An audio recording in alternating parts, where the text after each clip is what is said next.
আসসালামু আলাইকুম। আজ নিউজ থাকছে শাকিব খান বুবলির উপর।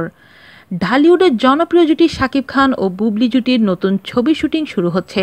আগামীকাল মঙ্গলবার থেকে এফডিসিতে ছবিটি শুটিং শুরু হবে। বিষয়টি নিশ্চিত করেছেন পরিচালক শাহিন সুমন। একটি প্রেম দরকার মাননীয় সরকার নামের ছবির মহরত অনুষ্ঠিত হয়, কিন্তু শেষ পর্যন্ত ছবির নামের পরিবর্তন হতে পারে জানিয়েছেন পরিচালক। মাঝে গুঞ্জন শোনা যায় ছবির নায়িকা বুবলি কাজটি করতে চান না, তবে পরিচালক শাহিন সুমন জানিয়েছিলেন শাকিব বুবলি দুজনকে নিয়েই তিনি কাজটি করতে চান। প্রযোজকের সঙ্গে কথা হয়েছে, তারা দুজনেই কাজটি করবেন।